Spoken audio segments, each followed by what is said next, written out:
Ya, jadi begini, saya baru dari luar negeri. Saya juga yakin bahwa kita akan selesaikan dengan baik. Harus kita atasi, ya. Untuk memberi makan sekian juta pasti ada. Assalamualaikum warahmatullahi wabarakatuh. Kembali lagi di channel Prayoga Muhammad. Pak Prabowo sudah pulang ya ke tanah air. Dan ketika itu wartawan bertanya mengenai MBG, karena kasus MBG ini sudah mulai meluas dan banyak, sudah mulai besar juga gitu. Dan netizen salfok dengan ekspresi wajah Gibran yang terlihat gimana gitu ya, menatap Pak Prabowo ketika sedang menjawab.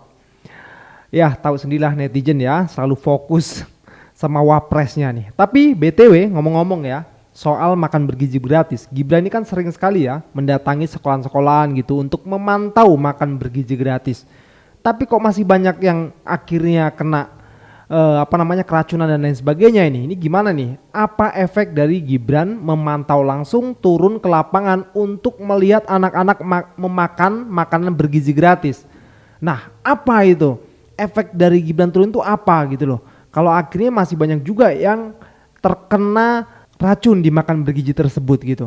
Ya memang makan bergizi gratis ini adalah program yang sangat besar sekali, memakan dana juga yang sangat besar sekali, dan ini baru pertama, makanya masih ya terbilang nggak perfect gitu ya, belum sempurna. Tapi Pak Prabowo di sini ingin terus mencari solusi dalam setiap masalah, dan Pak Prabowo memang sepertinya sangat-sangat ingin meneruskan makan bergizi gratis ini. Tapi takutnya program nomor 1 Pak Prabowo ini justru dimanfaatkan oleh orang-orang yang tidak senang dengan Pak Prabowo. Itu ngerinya.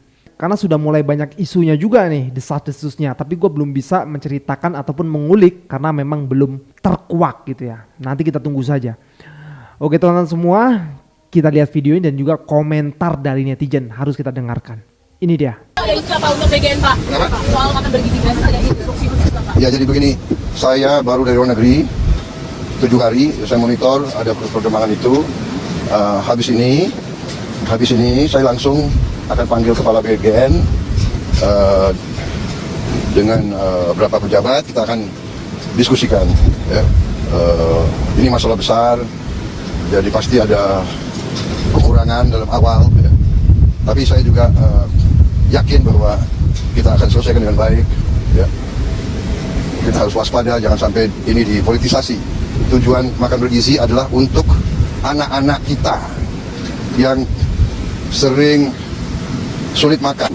Mungkin kita ini makan lumayan, mereka tuh makannya hanya nasi pakai garam.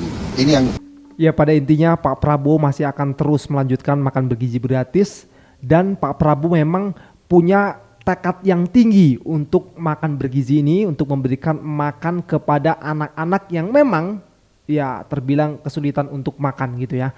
Mengenai ekspresi Gibran, ya mungkin memang cuaca di sana terang, panas, silau ya kan, makanya dia gini-gini segala macam itulah. Lain kali mungkin harus pakai kacamata ya. Tapi netizen sudah terkadung fokus sama ekspresinya gitu. Nah, bagaimana komentar netizen? Kita lihat.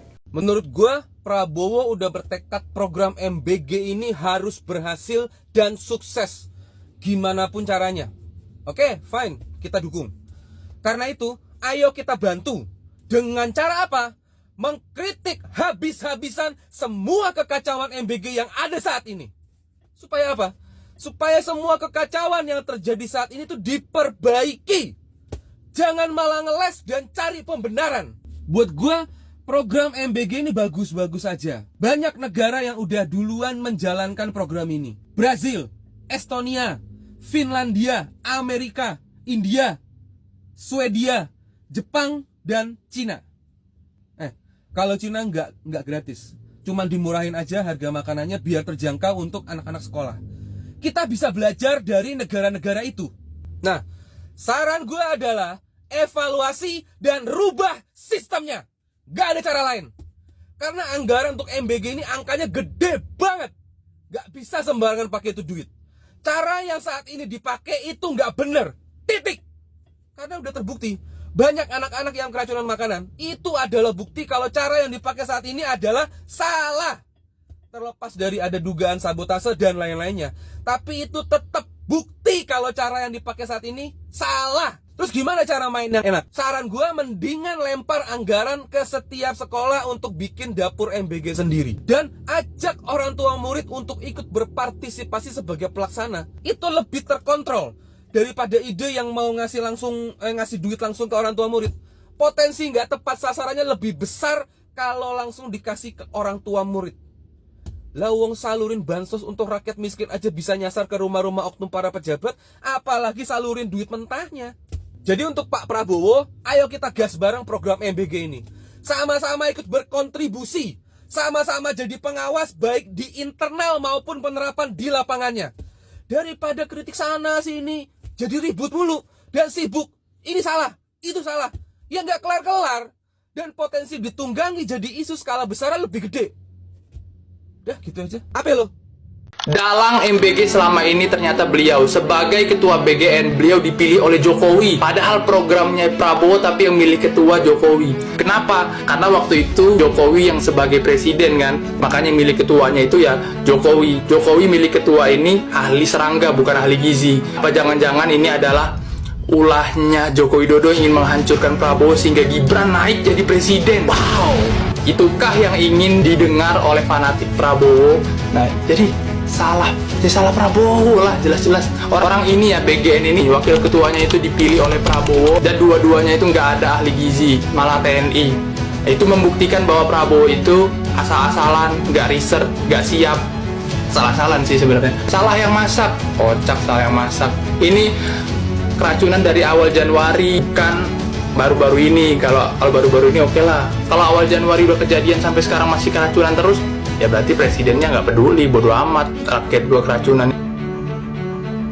Kasus keracunan masif karena MBG itu dari Januari udah ada. Korbannya paling rendah di bulan Maret pas lagi puasa dan bulan Juni pas lagi libur semesteran. Kemana aja bang? Korbannya udah 7.000 orang di berbagai daerah dari mulai anak-anak sampai ibu hamil. Kenapa kasus di September melonjak signifikan? Ya karena ada tambahan anggaran. Artinya dapur MBG-nya bertambah, cakupannya juga bertambah, dan potensi korban keracunannya juga bertambah. Target dapur MBG sampai akhir 2025 itu harus ada 30.000 dapur. Sedangkan sekarang akhir September baru ada 8.000-an. Gara-gara target yang gila ini, pembukaan dapur itu dilakukan secara ugal-ugalan tanpa verifikasi yang cukup dan pengawasan yang ketat. Buktinya, dari 8.500 dapur, cuma 34 yang punya sertifikat higienis. Baru sertifikat higienis, belum memperhatikan kualitas SDM, kualitas pangan, SOP-nya kayak gimana, kualitas alatnya kayak gimana, kekuatan fiskalnya kayak gimana. Jadi, ini adalah masalah sistemik dari atas. Mau kepala dapurnya nanti diganti, juru masaknya dipecat, selama manajemennya tidak evaluasi dan berbenah, kasus keracunan bakal terus ada. Kemarin katanya karena murid makan tidak pakai sendok. Terus ada yang bilang karena murid tidak terbiasa. Sekarang sabotase. Padahal udah ada loh hasil lab yang menunjukkan bahwa keracunan ini ya disebabkan karena bakteri. Udah banyak loh yang speak up dari mulai chef, ahli gizi, sampai ke dokter gitu. Untuk hati-hati sama bakteri nih. Bakteri ini bisa muncul kalau tidak memperhatikan kebersihan, cara masak, suhu, dan lain sebagainya. Sebenarnya ini tuh sederhana loh untuk dipahami gitu. Asal dipakai aja pemikiran rasionalnya gitu. Jangan tenggelam dalam teori konspirasi. Apalagi sampai ngebandingin warteg sama MBG yang dari kompleksitasnya berbeda, peruntukannya aja udah beda, kuantitas makanan yang diproduksi udah beda, supply chain-nya juga udah beda. Ternyata petinggi-petinggi Badan Gizi Nasional di Indonesia itu tidak punya background sebagai ahli gizi sama sekali. Bahkan pimpinannya sekalipun, yaitu Pak Dadan Hindayana, itu adalah ahli serangga loh. Bahkan banyak dari petinggi di dalam struktur Badan Gizi Nasional itu merupakan purnawirawan TNI. Kok bisa ya? Padahal ini program yang sangat besar loh. Bagaimana dengan Badan Gizi Nasional yang dipimpin oleh orang yang bukan ahli gizi? Itu yang selama ini menjadi sorotan tajam dari netizen nih. Banyak masyarakat yang geram setelah melihat bahwa ternyata 10 petinggi Badan Gizi Nasional itu nggak ada yang ahli gizi. Jadi kalau lo lihat, kebanyakan itu pensiunan angkatan bersenjata. Harusnya ini jadi tanggung jawab pemerintah pusat dalam memilih siapa yang memimpin dong. Bagaimana program makan bergizi gratis ini bisa berjalan dengan sangat optimal dan aman kalau lembaga yang mengaturnya ini dipimpin oleh orang-orang yang justru tidak memiliki kompetensi ahli dalam gizi sekalipun. Ada banyak ahli gizi di Indonesia. Bahkan baru-baru ini ada Dr. Tan Sotye. Tapi kok yang dipilih adalah orang-orang yang bukan ahli gizi? Pantesan kemarin ada yang nyaranin untuk makan bergizi gratis diberikan serangga. Itu karena pimpinannya ahli serangga. Jadi usulannya seperti itu. Bayangkan kalau memang beneran ahli gizi yang memimpin, pasti usulannya bakal lebih bijak kan? Dan yang paling tidak masuk akal lagi adalah bagaimana bisa purnawirawan TNI mengurusi gizi anak-anak bangsa ini? Jelas tidak sesuai dengan latar belakangnya. Nah tuh, Kepala BGN respon balik usai menu MBG dikritik. Jadi sebelumnya itu ada ahli gizi Dr. Tan Sotien yang mengkritik menu MBG pada saat RDPU bersama Komisi 9 DPR RI. Ya, kalian bisa tonton sendiri ntar. Oke, di sini gue cuma mau respon atas respon Kepala BGN yang bilang menu MBG itu variasi atas permintaan anak. Dadan, dengerin gue ya. Kalau lu bilang menu variasi itu atas permintaan anak-anak, itu jelas absurd dan terkesan defensif. Karena tugas negara lewat program makan bergizi bukan buat memanjakan selera sesaat, melainkan membentuk pola makan sehat sejak dini. Itu kan goalsnya program ini gitu loh. Namanya aja makan bergizi, seharusnya fokusnya ke real food, ke sayur, ke buah, ke protein hewani, nabati. Tapi ini yang disajikan malah nugget, sosis, minuman manis, junk food. Kan jadi paradoks tuh nama makan bergizi itu. Botak. Terus juga alasan lu aneh, kalau lu bilang itu permintaan anak, emang ada anak yang request menu megalodon goreng? Emang ada anak yang request belalang sama ulet sagu? Kan koplak itu alasannya. Sebelum ngasih statement itu tuh diem dulu, berpikir sejenak baru ngomong. Tolol. Dr. Gizi Tan Sotien juga bilang kalau menu MBG ini terlalu banyak makanan ultra proses, terlalu tinggi gula, tinggi garam.